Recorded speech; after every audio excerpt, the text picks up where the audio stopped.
আজকাল মানুষের সাথে মিশতে আমার খুব ভয় হয়। ওরা স্বার্থের জন্য আপন হয়, আবার স্বার্থ শেষ হলে খুব সহজেই রূপ বদলায়।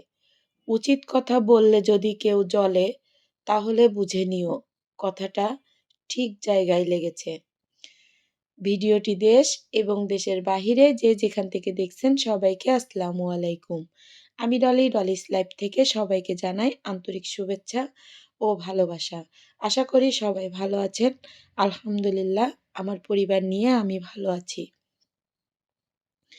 এই তো আজকে সিমাই পিঠা, মুরগির মাংস আর ডিমের কোরমা, আমসত্ত্ব দিয়ে রান্না করব। যে একজন মেহমান আসবে, সেজন্য তার জন্য আরকি রান্না করব। সে নাকি কখনো এই পিঠাটা খায়নি। এটা যেহেতু বাগেরহাটের একটা ঐতিহ্য পিঠা, এটা যতই যা খাওয়াক না কেন, এই পিঠাটা যদি না খাওয়ায় তাহলে মেহমানদারি হয় না। যেহেতু আমার বাড়ি আমার শ্বশুরবাড়ি বাগেরহাট, এইজন্য তোমাদের ভাইয়া আমাকে বলল যে ভাই আসবে উনাকে একটু পিঠা খাওয়াবা। তো শরীরটা তো খারাপ, তারপরেও আমি চেষ্টা করেছি তাকে খাওয়ানোর জন্য। আরও কিছু করার ইচ্ছা ছিল, আসলে করা হয়নি। শরীরটা ভালো লাগছিল না, আর সময়েরও অভাব ছিল। তো এই যে দেখো আমি কিন্তু আটা সিদ্ধ করে নিয়েছি। নিয়ে আমি এই যে সিমাই পিঠার যে কাঠের যে ছাঁচটা, মেশিনটা আমি তৈরি করে নিয়ে এসেছিলাম, সেটা দিয়ে আমি তৈরি করে নিচ্ছি। এটা কিন্তু আমার পিতলের একটা আছে, সেটা দিয়ে খুব কম বানানো হয়, ওইটা কষ্ট হয় বানাইতে, কিন্তু এটা একদম কষ্ট হয় না। এই যে ছিদ্রটা আছে, এই ছিদ্রর ভিতরে আটার দলা দিয়ে চাপ দিলে খুব সুন্দরভাবে পিঠাটা হয়ে যায়। এটা গরম, গরম দিতে হয়, যদি ঠান্ডা হয়ে যায় আটাটা, তা সেই ক্ষেত্রে কিন্তু পিঠাটা বানাতে অনেক কষ্ট হয়। তো এই যে দেখো আমি কিন্তু পিঠা বানিয়ে নিয়েছি, তোমাদের মাঝে সেটা শেয়ার করলাম। এই পিঠা কে, কে খেতে ভালোবাসো অবশ্যই আমাকে কমেন্টে জানাবে।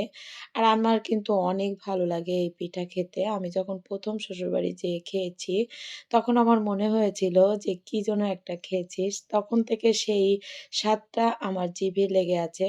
যখনই আমার খেতে মনে চায়, তখন আমি একটু আটা নিয়ে কিছু বানিয়ে নিই। আর আমার থেকে আমার বড় মামুনি বেশি পছন্দ করে এই পিঠাটা। ও যখন তখন এই পিঠাটা তৈরি করে। তোমাদের মাঝে হয়তো আরও আগে ১-২ বার মনে হয় শেয়ার করেছি। আর আজকে আবার শেয়ার করলাম। যেহেতু আজকে বৃহস্পতিবার, বৃহস্পতিবার মেহমান এসেছে, সেই অ্যা ভিডিওটা আরকি করেছি তোমাদের মাঝে শেয়ার করব। তাই যে মাংস রান্না করব, সেইজন্য আমি এখানে আলু ভেজে উঠিয়ে নিচ্ছি। আলু ভেজে তারপরে মুরগির মাংসটা আমি দিয়ে দিব। মানে এখানে মসলা দিব, মসলাটা কষিয়ে তারপরে মুরগির মাংস দিয়ে দিব। তো এই যে দেখো আমি কিন্তু এখানে তেজপাতা, শুকনো মরিচ, দালচিনি আর এলাচ আমি ফোড়ন দিয়ে দিয়েছি। শুকনো মরিচটা আগে একটু ফোড়ন দিয়েছি। দিয়ে তারপরে বাকি মসলাগুলো দিয়ে একটু ফোড়ন দিয়ে নিয়েছি। নিয়ে আমি পেঁয়াজটা দিয়ে দিচ্ছি। আসলে আমার কাছে এভাবে রান্না করলে আমার কাছে ভালো লাগে। আমি একেক সময় একেকভাবে রান্না করি। তা ভাবলাম যে এই রান্নাটা তোমাদের মাঝে শেয়ার করি। আর দেখো আমার ক্যামেরাটা এমন ডিস্টার্ব দিচ্ছে কি বলবো। একবার ক্যামেরা মানে ভিডিওটা সাদা হচ্ছে, আরেকবার কালো হয়ে যাচ্ছে। তো কিছুই করার নেই। ভিডিও তো করতেছি, করতে হবে। তো এখানে দেখো আমি এক, এক করে সব মসলা কিন্তু দিয়ে দিয়েছি। দিয়ে আমি মুরগির মাংসের যে মসলা করেছিলাম, সেই শিলপাটা ধোয়া যে পানিটুক, সেই পানিটুক কিন্তু আমি এখানে দিয়ে দিয়েছি। দিয়ে সুন্দর করে মসলাটা কষিয়ে নিয়েছি। ও হ্যাঁ, এর ভিতরে আমি কিন্তু ২ টা টমেটো কেটে দিয়েছিলাম। সেটা স্কিপ হয়ে গেছে। তা এর ভিতরে আছে, তোমরা হয়তো দেখতে পেয়েছ। তারপরে দেখো আমি মুরগির মাংস আ ঢেলে দিয়েছি। ধুয়ে আমি ডালায় রেখে দিয়েছিলাম যে পানিটা ঝরে যাবে এইজন্য। পানিটা ঝরে গেলে আমি শুকনো একদম মাংসটা শুকনা তারপরে আমি মসলার ভিতরে দিয়ে সুন্দর করে কিন্তু কষিয়ে নিয়েছি। এখানে ২ টা মুরগি আছে। যেহেতু মেহমান একজন আসবে, কিন্তু আমার ঘরে ৪-৫ জন আছে। আমরা সবাই খাবো। একটা মুরগি মানে কক এনেছিল। একটা ককে তো আর হবে না। এইজন্য ২ টা তোমাদের ভাইয়া নিয়ে এসেছিল। আমি কিন্তু ২ টাই রান্না করেছিলাম এখানে। আলুটা দিয়েছিলাম। আর এই পিঠাটা খেতে কিন্তু অনেক ঝোল লাগে। তো এই যে আমি অনেক পানি দিয়ে দিয়েছি। তোমাদের ভাইয়া যখন যাচ্ছিল তখন আমাকে বলছিল যে, "একটু ঝোল রেখো, একদম শুকনো করো না।" কারণ পিঠাটা খেতে ঝোল লাগে। ঝোল আর আলু হলে হয়, মাংস লাগবে না। তা আমি আবার দুষ্টুমি করে বলছিলাম যে, "তাহলে মাংস দিব না। ঝোল, আলু, মসলা দিয়েই রান্না করে রাখি।" তো আ তোমাদের ভাইয়া হাসতে, হাসতে আরকি চলে গেল। তারপরে দেখো আমি মাংসটা কষিয়ে মাংসের ঝোলের পানিটা দিয়ে এদিকে আমি রাইস কুকারে পানি গরম বসিয়েছিলাম। যে পিঠাটা সিদ্ধ করব সেইজন্য। তারপরে এই যে পিঠাটা আমি সুন্দর করে আমি ঝাঁঝরিতে দিয়ে দিয়েছি। ভিতরে একটা সাদা কাপড় দিয়ে আমি পিঠাগুলো দিয়ে দিয়েছি। আর এর ভিতরে দেখো আমি সিদ্ধ ডিম ভেজে নিচ্ছি। যে ওই যে বললাম ডিমের কোরমা আমসত্ত্ব দিয়ে আমি রান্না করব। তো এই রান্নাটা আসলে আমার কাছে তো অনেক ভালো লাগে। কার কাছে কেমন লাগে জানি না। এই ডিমটা কিন্তু আমি ভাপা করি। দেখা যাচ্ছে অনেক সময় ভাপা করে তারপরে কোরমাটা তৈরি করি আমসত্ত্ব দিয়ে। আর আজকে যেহেতু আমার সময় নেই, আ এইজন্য আমি কিন্তু আস্ত ডিম দিয়ে আমি এই রান্নাটা করে নিয়েছি। কিন্তু ভাইয়া যখন খেয়েছে তখন বলেছে যে, "না মাশাআল্লাহ অনেক সুন্দর টেস্ট হয়েছে এবং ইউনিক একটা জিনিস খেলাম যে সিমাই পিঠা আর মুরগির মাংস এটা আসলে কখনো খাইনি। সে জীবনের ১ম নাকি খেয়েছে এই কথা বলেছে।" তো যাই হোক তাকে আমি নতুন একটা কিছু খাইয়ে অ্যা মানে ভালো লাগলো যে সে কখনো এই জিনিসটা খায়নি। আসলে আমরা একেকজন একেক জায়গার এখন তো YouTube হয়েছে। অনলাইনের যুগ। আমরা সব দেশের, সব গ্রামের রান্না মানে সব এলাকার রান্না কিন্তু কম বেশি সবাই আমরা পারি। আর আগে কিন্তু কি ছিল, আগে সবাই যেটা পারত, যে এলাকায় যেটা পারত সে কিন্তু সেটাই রান্না করত।